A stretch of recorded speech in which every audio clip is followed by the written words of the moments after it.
वर्णिवेशरमणीयदर्शनं मन्दहासरुचिराननम्बुजं पूजितं सुरनरोत्तमेर्मुदा धर्मनन्दनमहं विचिन्तये। गुरुर्ब्रह्मा गुरुर्विष्णु गुरुर्देवो महेश्वर गुरुः साक्षात् परं ब्रह्म तस्मै श्री गुरुवे नमः। भूम्यवतारिणे श्री स्वामिनारायणाय नमो नमः। श्री घनश्यामाय नीलकंठाय सहजानंदाय च नमो नमः। हरिकृष्णाय परम ब्रह्मणे च नमो नमः। श्री सद्गुरु चरण कमलेभ्यो नमो नमः। बोलो श्री स्वामीनारायण भगवाननी जय। श्री ठाकुर जी महाराजनी जय। श्री हरिकृष्ण महाराजनी जय। श्री घनश्याम महाराजनी जय। श्री सद्गुरुदेवनी जय। श्री 500 परमहंसनी जय। कहे मुकुंदानंद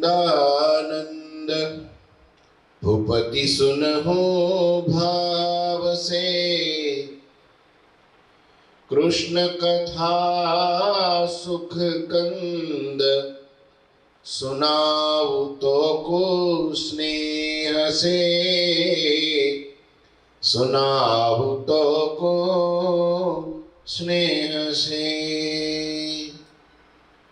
श्री पुरुषोत्तम चरित्र कविश्वर दलपतराम विरचिता ग्रंथનો અધ્યાય 45માં આવ્યા। આ અધ્યાયમાં રામાનંદ સ્વામીએ નીલકંઠ વર્ણીને મહાદીક્ષા આપી અને સહજાનંદ સ્વામીને નારાયણ મુનિ નામ પાડ્યા એ સુંદર મજાની કથાનું શ્રવણ મુકુંદાનંદ વર્ણી સંભળાવે છે। ઉત્તમ રાજાને નિમિત્ત કરીને કહે છે કે હે રાજન, હું તમને સુખની કરનારી ભગવાનની કથા સ્નેહથી સંભળાવું છું। આ કથા કેવી છે? સુખને કરનારી છે, દુઃખને હરનારી છે અને સુખને કરનારી છે।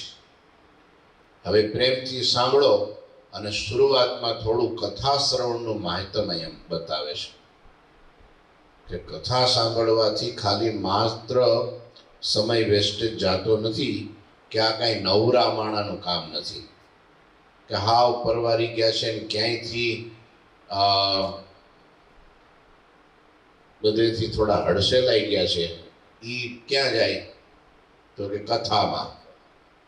ઘણીવાર જુવાનિયાઓને કહીએ કે ભાઈ કથામાં બેસો તો કે ઈ તો હવે હજી વાર છે, હજી અમને કમાઈ લેવા દ્યો, બધું સેટ થઈ જવા દ્યો, હજી થોડા મોટા થઈ જવા દ્યો, છોકરા પરણી જાય, છોકરાના છોકરા થઈ જાય ને પછી ઘર પરિવાર બધું એને સોંપીને હાવ નવરા થઈ પછી શું કરવાનું હોય?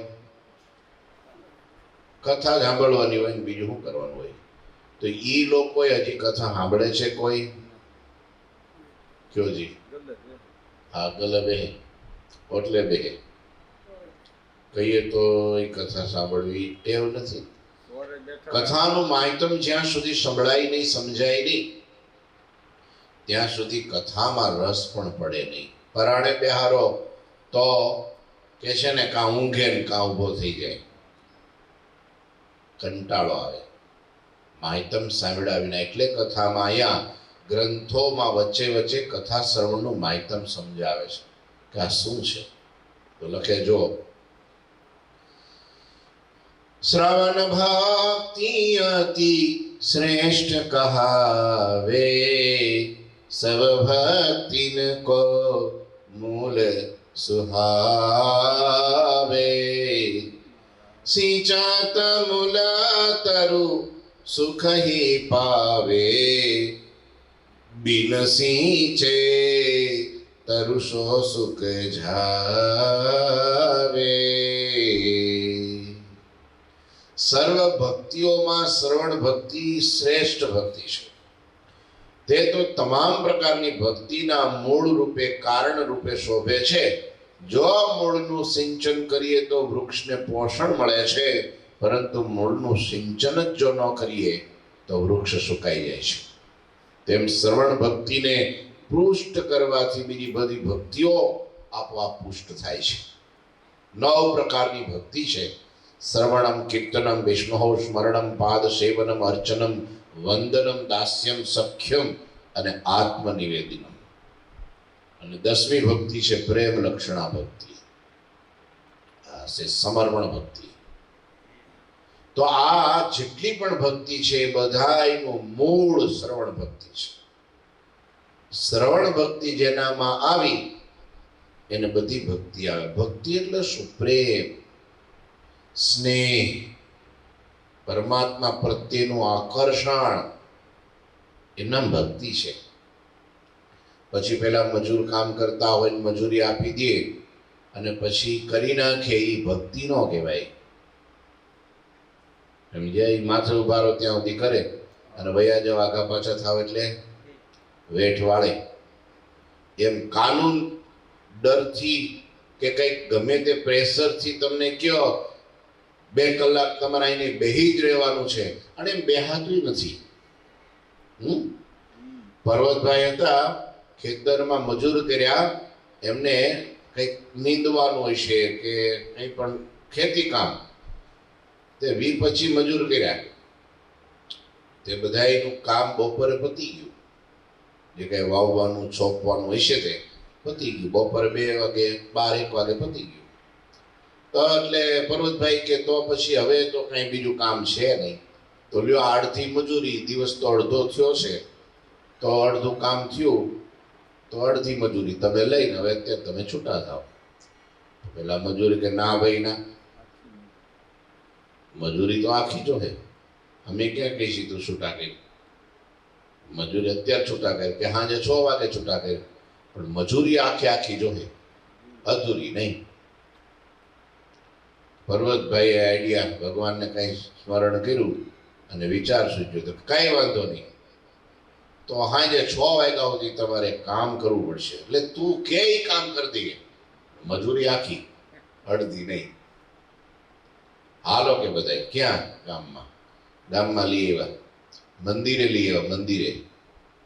મંદિરે બધાને સરસ મજાના આવા પિલોર પકડાઈ દીધા, કોઈને દિવાલ પકડાઈ દીધી, આસન પાછી દીધા, બધાને પલાઠી વાળીને બેહાડી દીધા અને હાથમાં માળા દઈ દીધી. તો 6 વાગ્યા સુધી માળા ફેરવો, મજૂરી પૂરી મળશે.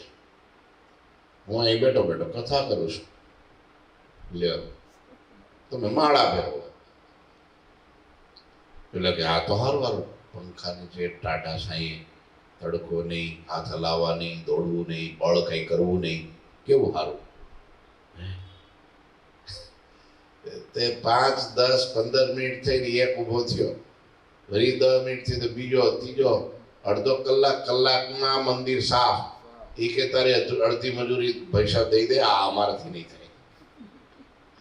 લ્યો થાય? મહિમા વિના કાંઈ થતું નથી.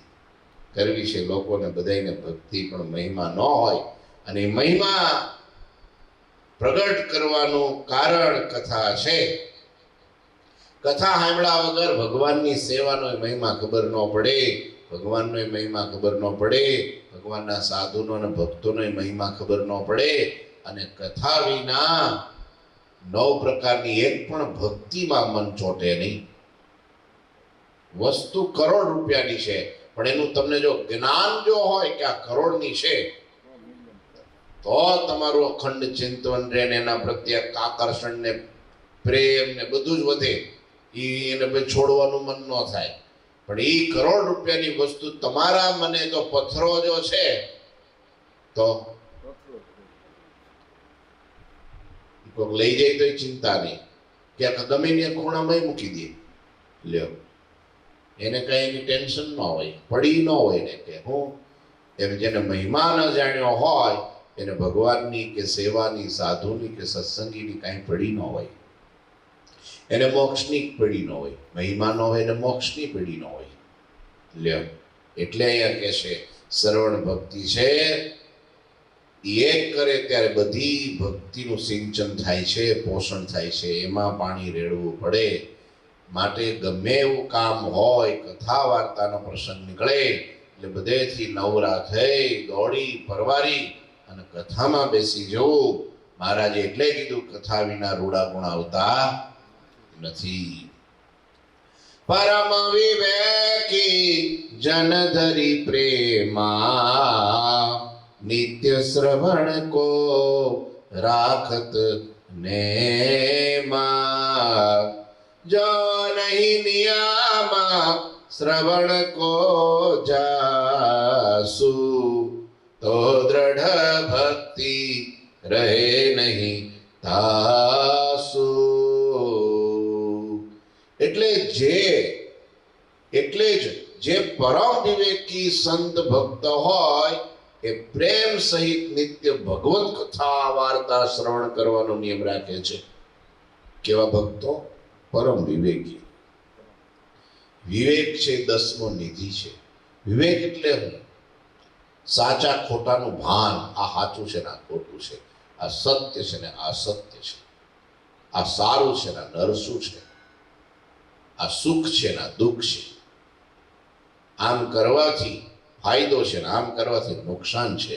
આવું જેને જ્ઞાન હોય એને વિવેકી કહેવાય. અને એવા જે વિવેકી, પરમ વિવેકી જે સંતો અને ભક્તો છે એ પ્રેમ સહિત નિત્ય ભગવત કથા શ્રવણ કરવાનો નિયમ રાખે છે. લ્યો, એ તરત જ રાખે. એને આળસ પ્રમાદ ન આવે વિવેકી હોય એને. નહીતર કે આ શું મંડ્યા છે, એ ફ્રી છે ને એટલે એને કાંઈ કામ નથી. કેવી વેર સંતો ફેક્ટરી કરવા ક્યાંય જવાનું, એ ખેતીવાડીએ ક્યાંય, એટલે એ શું કરે? કથા. અને જે ફ્રી નવરા હોય અમે બેન સાંભળે. બાકી કામવાળાને તો કથા કામની. આવું સમજે? કથા છે ને એ શું કરે? ચમત્કાર કરે. એક રાજા હતા, નિત્ય એક સંતના આશ્રમમાં જાય, જે કઈ સેવા હોય બધી કરે. ફ્રૂટ લાવે, અનાજ લાવી દે, જે કઈ સીધું સામાન જોઈએ લાવી દે. ગામના લોકો ત્યાં આવતા, સ્વામી બહુ સરસ કથા કરે અને બધાય લોકો સાંભળે, પણ આ રાજા કથામાં બેસે નહીં. એક દિવસ સંતે કીધું બધાય કથામાં બેસે છે, તમે થોડી વાર કથામાં બેહો ને. તારે કે ના ભાઈ, કથાનું આપણું કામ નહીં, બાકી સેવા કયો તો લાવી દો, બધું જે જોઈએ તે લાવી દો, જે કયો એ કરી દો. ત્યારે સ્વામી કે એક કામ કરો ને મહારાજ. શું? પેલી ગૌશાળામાં પેલો ટોપલો છાણવાળો છે ને, હા ટોપલો, પેલો કયો વાંસનો ટોપલો, ઊંડલો, એમાં થોડુંક આ નદીમાંથી પાણી ભરી આવો ને. પાણી આમાં પૈસે કઈ હાલો ને, આપણને તો કામ ચીંધ્યું છે ને. દોડતા ગયા ને ટોપલો નદીમાં બોળ્યો અને પાણીમાં આમ જ્યાં ઊંચો કરે ભરીને ત્યાં પાણી બધું વયું જાય. 1 વાર 2 વાર 3 વાર બોળ્યો, પાણી નો ભરાણું. સ્વામીભાઈ કે ભાઈ આમાં પાણી ભરાય નહીં, તમે કીધું એટલે મેં કર્યું, બાકી ખબર તો મને હતી કે આમાં પાણી ભરાય નહીં. સ્વામી કે પાણી નો ભરાણું કઈ નહીં, પણ આમાં ફરતી ગોર પેલું છાણ ચોટ્યું હતું એ ક્યાં ગયું? તારે કે ઈ તો ધોવાઈ ગયું પાણીમાં. 2-4 વાર ડૂબાડ્યો ને ઊંચો કર્યો, ત્યારે બધું વયું ગયું, પાણી ભેગું સાફ થઈ ગયું. ત્યારે સ્વામી કે હવે બરાબર સમજ્યા? તમે કથામાં બેહો, તમને કથા ન યાદ રહે તો કાંઈ નહીં, તમને એનું બીજું મહિમા ન હોય તો કાંઈ નહીં, પણ કથામાં બેસશો એટલે આપણા હૃદયમાં ચોટેલા કામ, ક્રોધ, લોભ, માન, ઈર્ષા, કપટ, રાગ, દ્વેષ જે કાંઈ માયાના પોપડા ઉખડી જાય, ઢીલા થઈ જાય અને આ કથારૂપી પ્રવાહમાં ક્યાંય ધોવાઈ જાય અને તમારું અંતઃકરણ ચોખ્ખું થઈ જશે, તમારો આત્મા મુક્ત થઈ જાય. માટે કથામાં બેહો. લ્યો, કથા વાર્તામાં આળસ, એના કોરની અટકણ કરવી કે આનામાં રૂડા ગુણ નહીં આવે, શોભે જ નહીં. બધાયને માણસ વધારે, એક નાનું છોકરું તમે જો કથામાં બેઠું હોય તો બધાને ગમે, હા બહુ ભગત છે એમ કે, હું કે ભગત છે, બધા એને આદર થકી બોલાવે, એના પ્રત્યે રિસ્પેક્ટ રાખે. ગમે એને ઉછાળા મારતા હોય અને તારી મારી ભગલાવાળી કરતા હોય, નિંદા ટીકા કોથલી કરતા હોય, હા તો એના પ્રત્યે કોઈને ભાવ થાય નહીં. પરમ વિવેકી જન છે એ કથા વાર્તા નિત્ય શ્રવણ નિયમ રાખીને કરે છે પાછા. એમ અમે જો અમારા સંતો હોય ને તો એનો નિયમ હોય અડધો કલાક ગુરુજીની કથા સાંભળવી, સંતોની કથા સાંભળવી, તો છેલ્લે રસોડામાં કામ કરતા કરતા એ મૂકી દે ટેપમાં. હા, સંતોની કથા ચાલતી હોય ને, સંતો સેવા કરતા હોય, લ્યો રોટલી વળતા હોય તો કથા ચાલુ હોય, શાક સુધારતા હોય તો કથા ચાલુ હોય, હા નવરા બેઠા હોય તો કાનમાં ડીટિયા ચડાવી કથા સાંભળતા સાંભળતા વાંચતા હોય, કા ભજન કરતા હોય. તો કેવું સારું, ભજનનું ભજન કથામાં બે એકારે થાય, તમારી માળાનો નિયમય પૂરું થઈ જાય અને કથાય સંભળાઈ જાય, બે ભક્તિ એકારે થાય, સ્મરણ ભક્તિ થાય અને કથાય સંભળાય. એટલે કીર્તન ભક્તિ શું કહે, સ્મરણ થાય ભગવાનનું એટલે સ્મરણ ભક્તિ થઈ ગઈ, અને કથા સાંભળો એટલે શ્રવણ ભક્તિ થઈ ગઈ. કથાથી ઉત્તમ છે. એટલે કે છે કારણ કે જો કોઈ સંત ભક્ત કથા શ્રવણનો નિયમ ન રાખે તો એની કોઈ ભક્તિ દ્રઢ ન રહે. લ્યો સેવા બહુ કરે, ઘણા ને એવું હોય કે ભાઈ સેવા સેવા, બીજું અંતે તમારી કથા સાંભળીને અમારે સેવા જ કરવાની છે ને, તો સીધી સેવા કરીએ શું વાંધો? અંતે કથા સાંભળાવીને સેવાનો જ મહિમા તમારે કહીએ, એમાં વગર સાંભળે અમે કરીએ જ છીએ ને, પણ ઈ ભક્તિ જાજી ટકે નહીં. ક્યારેક કોકની સાથે બોલાચાલી થાય કે કોકનો કડવો શબ્દ પડે, તેથી મનના ભૂકા બોલી જાય, તેથી આપણી ક્યાં અદ્રશ્ય થઈ જાય સેવા ભક્તિ, કાંઈ ખબર ન પડે, અને અભાવ અવગુણ બીજું ત્રીજું બધું આવે. એ કારણ કથા શ્રવણનો નિયમ નહીં. એટલે કથા શ્રવણનો નિયમ હોય એને અભાવ અવગુણ ઓછામાં ઓછા આવે, બહુ ઓછા આવે, કારણ કે એમાં મહિમા સાંભળેલો હોય ને, મહિમા હોય, અને એ મહિમાથી કરે એ લોંગ ટાઈમ ચાલે, આજીવન ચાલે. કોઈ પણ વસ્તુ મહિમાથી તમે કરો, સ્વાર્થ બુદ્ધિથી કરો તો જાજુ ટકે નહીં. પોતાની પદ પ્રતિષ્ઠા માટે કરે તો જાજુ ટકે નહીં. પોતાના કહેવાય ને કે વખાણ માટે, પોતાની ક્રેડિટ માટે, પોતાની નામના ને ચાહના માટે કરે તો એ લાંબુ ટકે નહીં. પણ ભગવાન અને આ ભગવાનના સાધુ અને આ ભગવાનના હરિભક્તો, આ ભગવાનનું સ્થાન મારા ભાગ્યમાં કથા ક્યાંથી હોય, આ મારા ભાગ્યમાં સેવા ક્યાંથી હોય, એમ સમજીને કરે, ઓહો જીવ ચોખ્ખો થઈ જાય. કરોડો રૂપિયા દેવાથી પણ જીવ ચોખ્ખો નથી થતો. સાંભળજો, ગુણાતીતાનંદ સ્વામી વાતોમાં એમ કીધું, એક માણા 5000 રૂપિયાની કોથળી રાધારમણ દેવના ઉંબરે મૂકીને વયો ગયો. ક્યાં? આવી મોટી પૈસાની રાણી સિક્કાની કોથળી રાધારમણ દેવના ઉંબરે, ત્યાં બરાબર મંદિરનું જે હોય ને બારનું બાર, ત્યાં બાજુમાં ભેટ ધરીને વયો ગયો. એટલે કોઈ કોઠારી હોય અને બહુ થોડા એ પ્રકારના હોય ને એને આનંદ બહુ થાય કે બહુ દાન જાજો આવે એટલે એ હાથમાં ન રહે, એટલે દાન આવ્યું એટલે ખુશાલ થઈ ગયા. દોડતા સ્વામી પાસે કે સ્વામી એક માણસ 5000 રૂપિયા મૂકીને ભગવાન પાસે મૂકી દાન કરીને વયો ગયો.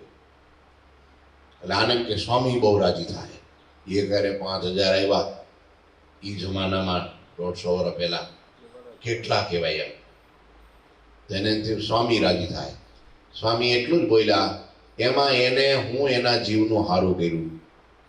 5000નો બાજરો લઈને ખાધો હોત તો મારી સામે બેહીને કથા સાંભળી હોત તો કારણ શરીરના ટુકડા કરી નાખત, ભેદી નાખત ને બાળી નાખત ને જીવને ચોખ્ખો કરીને સત્ય દેહે મુક્ત કરી દે. હા, જો સામે બેહીને કથા સાંભળી હોત તો. પછી સ્વામી કે એ મંદિરનો બાજરો ખાઈને પણ કથા સાંભળો. શું કીધું? ક્યાંનો બાજરો? જો ઘેરે દાણા ન હોય તો મંદિરનો બાજરો ખાઈને પણ કથા સાંભળો. લ્યો, કરોડ રૂપિયા દેતા આવી વાતો ન મળે, કરોડ રૂપિયા દેતા આવા સાધુ ન મળે, કરોડ રૂપિયા દેતા આવું સ્થાન ન મળે. એટલે છેક ગુજરાતમાંથી, ક્યાંથી, છેક કચ્છમાંથી, ક્યાંથી, ઝાલાવાડમાંથી, સમગ્ર ગુજરાત ભરમાંથી લોકો દોડી દોડી ત્યાં જાતા. સ્વામી અખંડ, સ્વામી કે આ વચનામૃતની પોથી એકવાર ખોલી તે ખોલી પછી બંધ નથી કરી. કેટલો મહિમા છે કથાનો.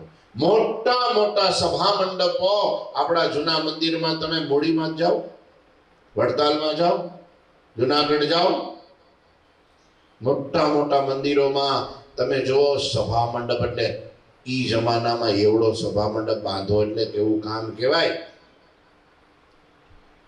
મંદિર ના હોય, સભા મંડપ કેવડા મોટા કેમ, અને એટલા જાહો જલાલી વાળા કેમ? મૂડીનો સભા મંડપ જોઈશ. હા, કેમ? અખંડ કથા વાર્તાનો અખાડો. એક સ્વામી જાય, બીજા આવે, બીજા જાય, ત્રીજા આવે, ત્રીજા જાય, ચોથા આવે, કથા કન્ટિન્યુ ચાલુ ચાલુ. હરિભક્તો આવતા જાય, બેસતા જાય, ઉભા થતા જાય, આવતા જાય, બેસતા જાય. એના કારણે ગામડે ગામડે સર્વોપરી નિષ્ઠા અને આમ બ્રહ્મ તેજ સમાધિનિષ્ઠ હરિભક્તો થઈ ગયા. બોલો, કથા સાંભળી સાંભળી સત્યદેહ મુક્ત થઈ ગયા. આજે પણ હજી પરંપરા ચાલુ હો. 5 વાગે તો ઝાલાવાડના એ સોરઠના મંદિરો તમે જોવો ને, ડંકા વાગતા હોય. હજી એનું રામપરા મંદિર મને બહુ યાદ આવે. હું જાતો ઘણી વાર લોયાથી. સવારે 5 વાગે હરિભક્તો મંદિરમાં આવવા માંડે. 5, 5:30 આરતી થાય અને પછી વચનામૃતની કથા થાય ત્યાં 10:30 વાગ્યા સુધી હાલે. બોલો, સંતો હોય તો સંતો કલાક કથા કરે, પછી જાય પૂરું થાય એટલે પછી હરિભક્તો કથા મંડે કરવા. વચનામૃતની પોથી મંડે વાંચવા. 5 જણા બેસી જાય, વળી ઈ જાય એટલે બીજો બેસી જાય, વળી 5-10 જણા આવતા જાય, કથા સાંભળતા જાય, વળી ત્રીજો બેહે. તો વિચારો, હા, અહીંયા સંતો બહાર જાય ને પછી જે કરતા હોય એ કસોટી કહેવાય. વચનામૃત ને સ્વામીની વાતો, વચનામૃત ને સંતોની વાતો, ભક્તોના ચરિત્રો ચાલુ ચાલુ ચાલુ. એટલે એમાં દૈવત તમે જો ને, આખું વાતાવરણ એ બંધાય છે. મહારાજની આ રીત હતી. મહારાજ છે ને ઘોડે ચડ્યા હોય ને તો એ કથા કરતા, પંક્તિમાં પીરસવા નીકળે ને તોય કથા કરતા. ઘણા તો શું વિચારે ખબર, આ સ્વામીનું કામ. અને ગામડે ગામડે ઝાલાવાડમાં બધે હરિભક્તો જ કથા કરે. બધે સાધુ જાય ત્યાં. ઘણા મંદિરોમાં અહીંયા હરિભક્તો કથા કરે. બોલો, સાંભળે હરિભક્તો. પણ પછી કથા કરતા કરતા જોમ ચડી જાય તો પછી સાધુની જરૂર જ ન પડે તો એ કથા ઊંધી પડે. પછી કે ના ના, હવે આપણે સ્વામીની કાંઈ જરૂર નહીં, હવે આપણે બંદા, હવે આપણે બધું કરી શકીએ એમ છીએ. તો પાછો પ્રોબ્લેમ, તો એને રિએક્શન આવે. પછી શું આવે? દવાનું રિએક્શન આવે ને, કથાનું રિએક્શન આવે. નિરહંકારી થઈને, નિર્માની થઈને, દાસ ભાવે આજ્ઞાએ કરીને કરે ત્યારે દિન પ્રતિદિન ઘણા જીવનું કલ્યાણ કરતો જાય. એટલે કે છે સંતો અને ભક્તો કથા શ્રવણનો નિયમ રાખે તો એની કોઈ ભક્તિ ઓછી ના થાય, બધી વધતી જ જાય. અને નિયમ જો ન રાખે તો એકેય ભક્તિ દ્રઢ થાય નહીં. જો વ્યસની અહીં ફેર નહીં ખાવે, પ્રતિદિન પુની અભાવન આવે. અધિક આહાર કરે જો વાકો, તો મન મગન રહત હૈ તાકો. યો હરિજન હરી કથા સુનત હી, પ્રતિદિન અધિક અધિક સુચહત હી. સંત વચન સ્વાતિ જલ જાનો, મુમુક્ષુ જન મન સીપ પ્રવાહનો. જેમ વ્યસની દરરોજ અફીણને ખાય છે તો પણ એનો અભાવ આવતો નથી. ઉલટાનું જેમ જેમ અફીણનો અધિક આહાર કરે તેમ તેમ તેનું મન મગન રહે. એવી જ રીતે ખરા હરિભક્તો હરિકથાના વ્યસની બની અને રોજ કથા સાંભળે છે અને દરરોજ અધિક અધિક કથા સાંભળવાની ચાહના રાખે. કેમ? જે સંતના વચનનો સ્વાતિ નક્ષત્રના જળ સમાન છે. લ્યો, સંતોના વચનો સ્વાતિ નક્ષત્રના જલ સમાન છે. સ્વાતિ નામનું નક્ષત્ર, એમાં વરસાદના બિંદુ પડે અને જો એ બિંદુ માછલી દરિયામાંથી ઊંચી થઈ અને મોઢામાં જો કેચ કરી લે તો એ બિંદુ એના પેટમાં જઈને 1.25 લાખનો મોતી થાય અને હરપના મુખમાં જાય તો ઝેર થાય. લ્યો, પેલામાં જઈને અમુકમાં લખ્યું છે, કપૂરમાં જાય તો આ થાય, વૃક્ષમાં જાય તો આ થાય, અહીંયા જાય તો આ થાય, એવું લખ્યું છે. લ્યો, એમ જો ઈ સંતના વચન અધરથી ઝીલી લે, જેમ મોર પત્ની બિંદુ આવતા રતેલીએ રસે ભરેલડા, તેનો તદવત થાય મયુર અને પડતા બિંદુના ઢેલડા. મોર છે ને સ્વાતિ નક્ષત્રમાં નહીં, પણ એનું એવું છે કે મોર જ્યારે નાચે, આમાં આકાશમાં વાદળા મંડે ગડગડાટ કરવા, વીજળીના ચમકારા મંડે થવા અને વાદળા ભાળે ને એટલે મોર ગેલમાં આવી જાય અને મોર કળા કરે, નાચવા માંડે અને નાચતા હરખમાં એની આંખમાંથી આંસુ પડે અને ઢેલ નીચે આમ ઊભી જ હોય એવો તૈયાર, અને તરત જો એની ચાંચમાં એ ઢેલ એ આંસુને જો લઈ લે તો એનો ખોળે કળાયેલો મોરલો જન્મે, એવો એ મોરલો થાય. પણ જો નીચે પડી જાય ને પછી લે તો એના પીછા વિનાના ઢેલડા થાય. એ શોભે નહીં, પછી બાંડા કે પૂછડા એને શું કે ને એના પીછડા ના હોય ઈ, અને કળા કરાયેલો મોર હોય તો કેવું આમ છે. એટલે મોર ભગવાનને ગમે છે, રાષ્ટ્રીય પ્રાણી છે. કૃષ્ણ ભગવાન પોતાના પેલા મુગટમાં મોર પંખ જડે છે, એનું કારણ શું છે? હા, મોર બ્રહ્મચારી છે. એની આંખમાંથી બિંદુ પડે ને ઢેલ ઝીલે, એમાંથી મોર જન્મે છે.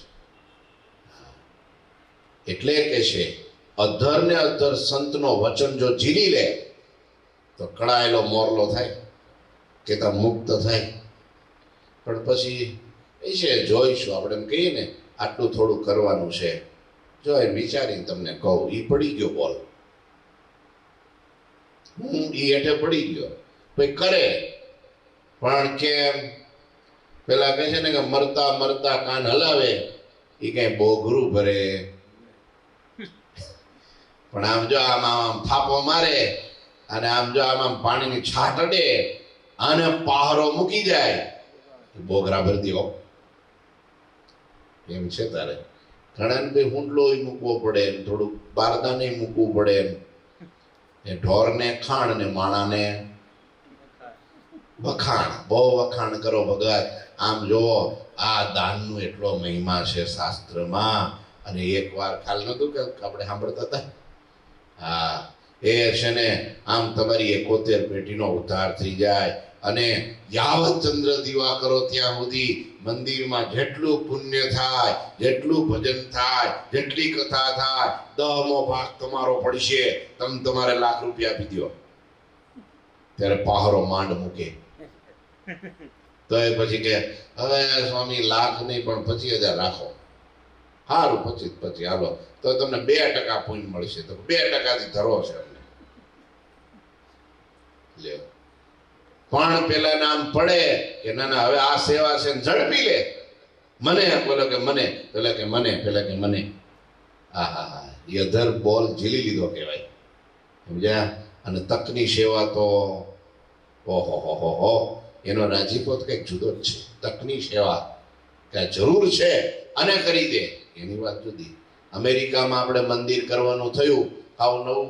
એ વખતે તો શરૂઆત બધી હતી, પણ આપણે લોયાધામનું મંદિર ન્યુજર્સીમાં આપણા હરિભક્તોએ ઘર પોતાના ગીરવે મૂકી દીધા. લાખ ડોલરની લોન આપી, બોલો, અશ્વિન ભગતને બધાએ.